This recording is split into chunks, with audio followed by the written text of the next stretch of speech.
Today we are taking this shop vac that is connected to this dust separator, and we're going to build this cart. So that way the shop vac can go to places where shop vacs normally do not go. The outside world. It will be an everywhere vac.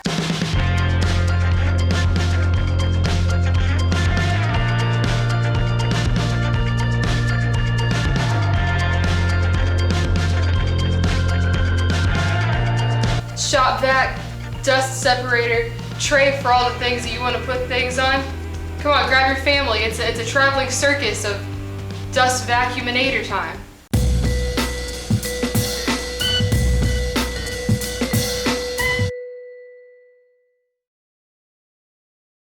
We all have shop vacs like this one in our shops that we use to clean up debris, sawdust, whatever we have laying around in the shop. We use them for our cars to clean them out or whatever other vacuuming jobs we need to take care of. So this is pretty common. We also have a common problem. The filter in our shop vacs gets clogged very quickly when we clean up small debris. You end up with situations like I have with this shop vac right here. A pretty clogged filter and a lot of debris down here that I got to clean out. So this filter I've got to replace. So what a lot of people do is they use these dust separators. Separate dust using centrifugal force. If you look closely, you can see the dust going into this separator and falling down in the bucket. Pretty much everything the shop vac sucks up is going to end up in this bucket and not in the other bucket and not in the filter, which means the filter should last a really long time.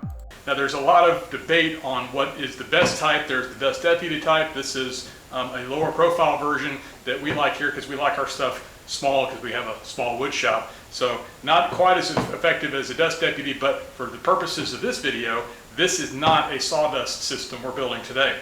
This is going to be a system that we build to use to clean up the shop, to clean up our cars and so forth, a portable shop vac system that we can take around the house and use with the dust separator so that our filter doesn't die every time we clean up the house. To prep the shop vac for its new home, we needed to remove the caster wheels that he came with because he's not really going to need them where he's going. We're going to build this cart out of 1/4-inch plywood and 2x4s because this stuff is dirt cheap. We've got some laid around the shop, and this is not furniture grade work. It's a garage cart for a vacuum, so cheap stuff. The first step is to cut a base for this cart. The base will be large enough to hold the shop vac and the dust separator side by side. The sides of the cart are basic 2x4s. We're just using the 2x4s as is because we're lazy and because this is a shop vac cart. We're not going for furniture quality here. And if you look to your left, you'll see me waving at you because I'm super excited. I hope that you equally excitedly waved at me. If not, I'm going to be extremely sad. Now, here's what the base looks like, and here's where the 2x4s are approximately going to go. And then we put the ammo boxes down so we could put the base on top, so then we could use clamps to attach the 2x4s. Otherwise, it had the potential to warp and not go where we wanted it to go. But thankfully, everything worked out how it's supposed to, and the 2x4s and the clamps worked together as best friends. The top of the cart features a tray that you can carry cleaning supplies in. The tray also serves as the handle that you use to push the cart around, so it has to be solidly built. The edges for the tray are just like the edges for the base. Simple 2x4 boards that are cut and glued in place. At this point, we had cut so much pine wood in the shop in a short period of time that there was pine dust floating in the air and it really smelled a lot like Christmas. But there was more pine to cut. These 4 pieces are going to support the tray over the shop vac and are going to form an enclosure around the shop vac, kind of like a cave to hide it in. The shop vac is round, so these 4 supporting pieces have their edges cut off so that they will be able to be a form-fitting enclosure around the shop vac. Now we're going to mount the dust bucket the separator sits on top of. This has to be easily removable because, well, this is where all the trash is going to go, and this is where we're going to be emptying things from all the time. The shop vac, not so much. Note that we've used a transparent or semi-transparent bucket here so that we can see when it's full. If I ever get a chance to get fully transparent buckets, I'm going to replace them with those because this and other things that I've built has worked very well. You can see the dust add up, and when it's time to change it, you pull it out and dump it. So let's get it mounted. 4 more vertical supports are cut from the pine. and then all 8 vertical supports are screwed into the base. Hey, look, we painted the base gray because we like to paint things. It makes them look better. So there are now 4 vertical supports for the shop vac and 4 vertical supports for the dust collecting bucket. And you can see all 8 here, all mounted and ready to go.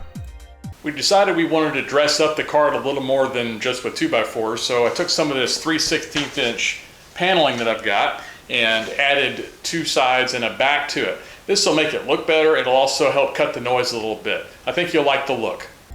Before we could install the walls, we needed to put in some extra vertical support. That way, the walls would be offset from the shop vac because it was kind of large and kind of an awkward shape, but also so that they could be equal on both sides, because I don't know if you've met us, but precision isn't exactly our forte, especially for something as simple as this. Once the offsets were mounted, we used screws to attach the walls, and now everything is super great. The exhaust from the shop vac had to go somewhere, so we took our circle cutter and we created an exhaust port out the back. That way, we have airflow and everything is super cool and great.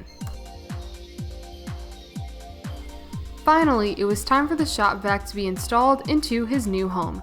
Off camera, we drilled a hole for the cord so that way it could exit and everything would be fine and dandy. The shop vac sits comfortably in his new place and everything is amazing. How are you?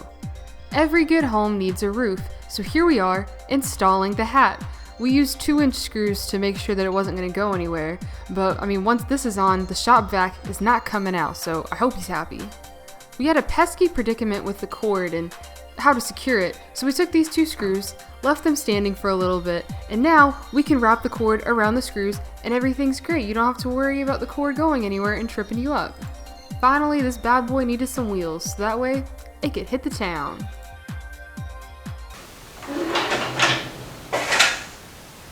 All right, so we got the dust separator in its bucket here, and here's the hose for the vacuum.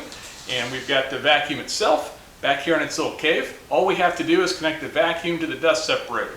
Well, the dust separator comes with this tube right here that plugs into the vacuum and to the top of the dust separator. But look at this. Now we got this big giant tube that's kind of in the way. I don't like this because I want to use this space over here to do other things, and this just doesn't look great. So instead of using this hose that they gave us, I'm going to use a couple of these elbow attachments to create a shorter tube that goes between the dust separator and vacuum. It does the same job, it's just not going to be a giant thing to get in the way. So let's go ahead and build that. So we cut up this tube that we already had, and then we attached it to this elbow piece using duct tape. Now, this isn't rocket science, but I'm pretty sure it's really close to rocket science. Here it is with the stock hose that came with the dust collector plugged in. You see how it's all up in everybody's business is in the way? We don't want that. So we'll take this and use it somewhere else, and we take this new one that we built, this shortened one. Look at this.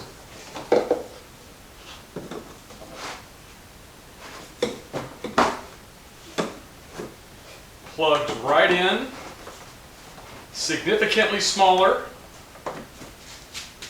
and now we don't have all that hose all over the place. Isn't this better? This is better.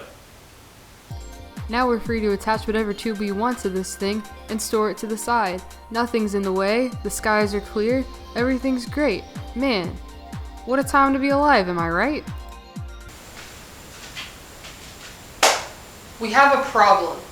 These wheels are too difficult to spin. Well, rather, it's not that it's too difficult, it's that there's a lot of resistance when you try to push the cart. So, we're going to replace these ones with these ones. It'll spin better once it's on the actual cart. Sayonara, old wheels. We'll probably use you in some other project, but that project is not this one, so goodbye! Hello, new nylon wheels. Wow, what a cool transition. What a brand new thing. Also, please note that I was having some incredible difficulty getting the drill to work because I was using the wrong bit. It was too big. But anyways, we've got new wheels, and that's pretty exciting. I hope you're celebrating.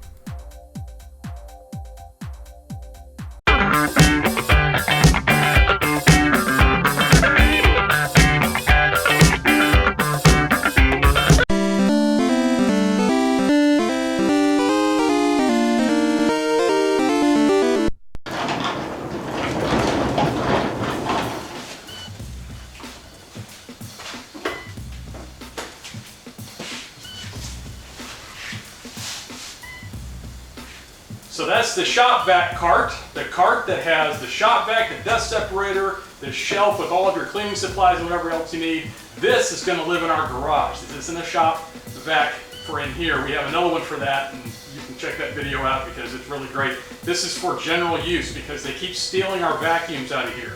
We have to keep going and getting back. And our brooms too, they keep taking our brooms. So anyway, maybe a future one we're going to make a broom. But for now, we made the shop vac cart so that this will be available for any other vacuum jobs that are around. And these dust separators really do a great job. This filter in here on this dust vac and the shop vac is hardly ever going to need changing. It's the bucket is what we're going to be dumping out. So if you haven't tried these, definitely get one. Not sponsored, we just really like them. Quite a bit. And thanks to our patrons for helping us do stuff like this. You helped finance this. This was mostly out of scrap wood. This was a surprisingly cheap project. So we appreciate the help you gave us because you actually helped us pay for this and you're going to give us a lot of use out of this great card here. We're very happy with it. Don't forget to like and subscribe. Hit that bell if you don't want to miss a notification from us. I think that's it. Goodbye.